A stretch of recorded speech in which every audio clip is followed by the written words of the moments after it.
Okay guys, so we're back here at the greenhouse. So yeah, it's another hot day today, and I think I've been vlogging a little less because it's too hot. So for this video, I want to give you an update on our last plant purchases. Yep, if you've been here watching my videos for a while, then you would know that I recently bought a lot of plants. There was a batch, I think a few months back, when I had a lot of plants. And actually, I was really stressed with those plants because I made a mistake when it comes to caring for them, when it comes to potting them. So I'm going to switch the camera and I'll be showing you why I'm so stressed with these plants. So these are actually the batch that I'm talking about. So this Craigie, this variegated pickle plant, this Echeveria, and this Pachyphytum hybrids, this Sedum hybrid.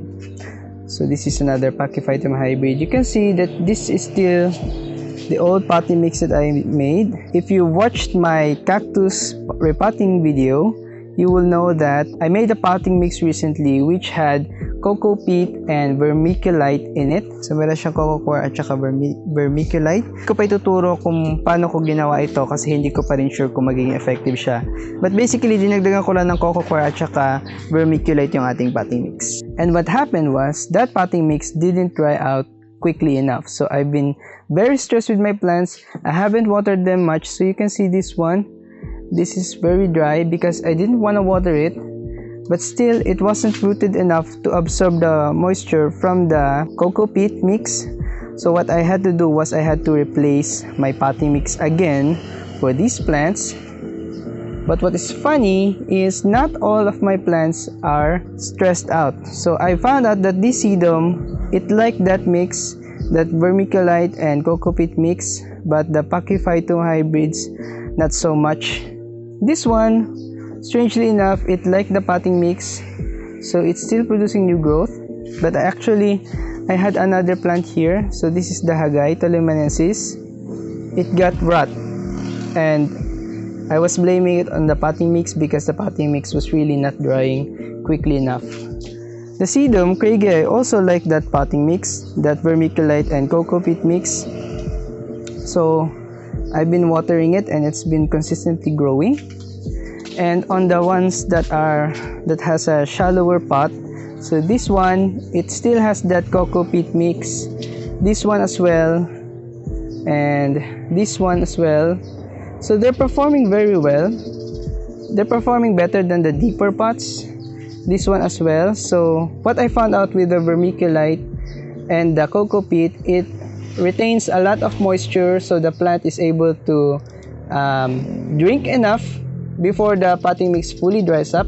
But because it retains a lot of moisture, I think that in deeper pots, it will dry out longer. So it will not dry out quickly enough. So in these shallow pots, it will dry out faster. So I could recommend that cocoa peat mix if you're using shallow pots and clay pots. But on deep plastic pots, I would not recommend that cocoa peat mix.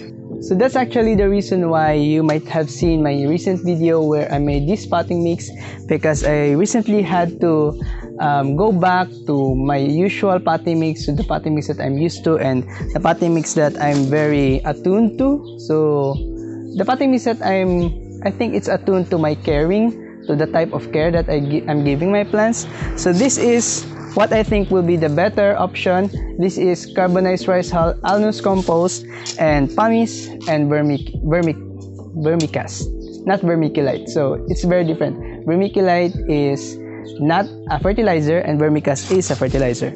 So this is the potting mix that I will be using now for potting our new Korean succulents. So I have the new Korean succulents that I unboxed right here.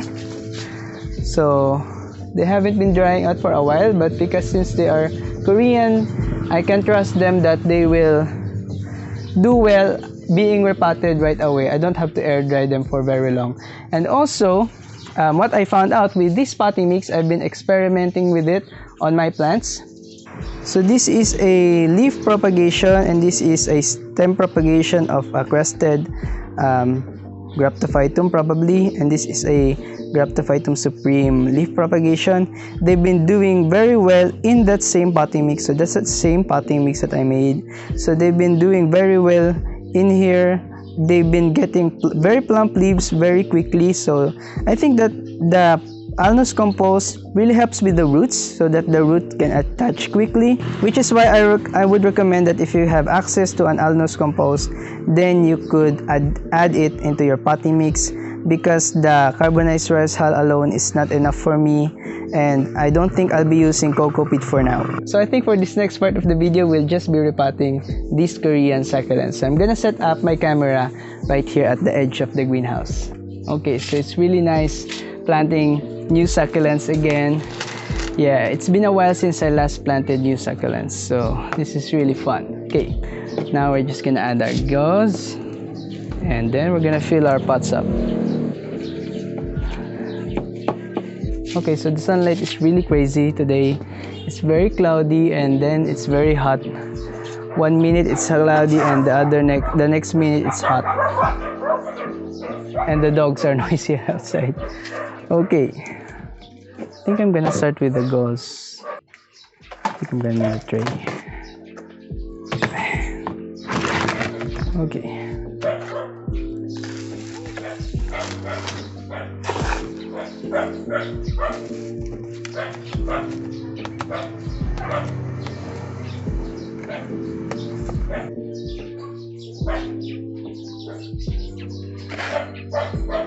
Lay it down.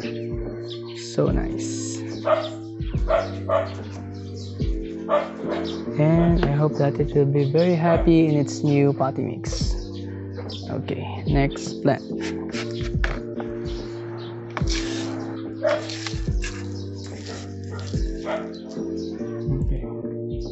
So just so you know, this potting mix is very dry, and if you have problems with with your moist potting mixes or with your pumice, I suggest you could try putting your pumice in your carbonized rice hull at direct sun so that they will dry out before you use them for planting, because succulents really don't like to be very moist for a while after they are planted.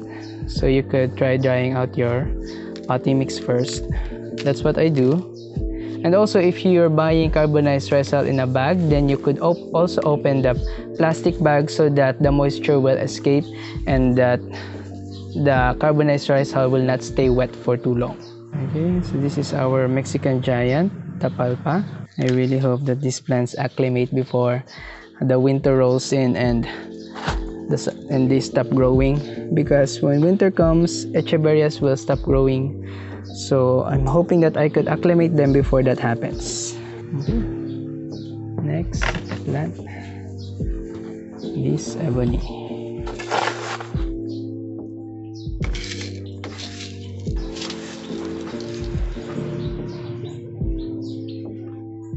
So you just have to remove the mushy leaves at the bottom, because those leaves will not be recovering anytime soon. And also, I would recommend that if you're planting your succulents, make sure to give them direct morning sun right away after planting them so that they will not get rot. I had a lot of questions recently about crown rot or about rotting at the root of the leaves on their plants. So that's probably because they planted their plant and then they're not giving it any direct sun, they're putting it in shade and they're already watering it. So if you water your plants and they're not getting direct sun, they will rot and they will die. So that's what I will say. When planting new succulents, give them direct morning sun right away. Actually, these plants, they will be getting morning sun after this repotting. Okay, next succulent, the exotic. Pretty. It's been getting direct sun for 2 days right now because I unboxed this earlier than these three. Okay.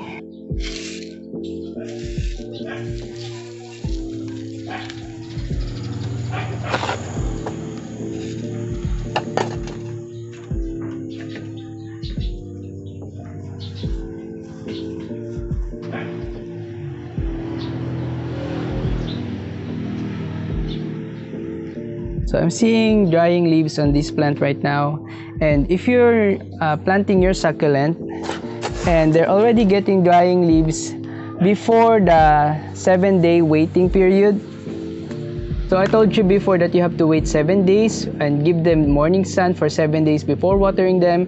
And if they're already getting dried out leaves, don't water them right away. So you will still need to wait for that 7-day period before you start watering them. Even if the leaves are wrinkled and even if they're drying out, don't give them water right away, because it will take about a week or around a week before they will start producing real roots that will absorb moisture. So if you give them water right away without proper roots, then they could get rot. So even if the leaves are drying out, don't water them right away, not unless you reach the 1 week waiting period after repotting them.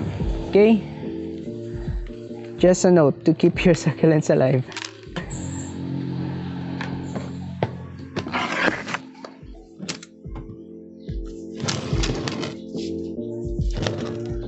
So here they are, our new Korean succulents, and I potted them up. So I will probably posting new updates on these succulents very soon, once I have more progress with them, once I'm growing them even more. If you don't want to miss any updates when it comes to these succulents, please make sure to hit the like. If you really like these plants also, just make sure to hit the like. And if you have any questions about repotting new succulents, comment down below. I will try to answer any of your questions. And maybe that's about it for this video, guys, and I will see you in the next one. Bye-bye.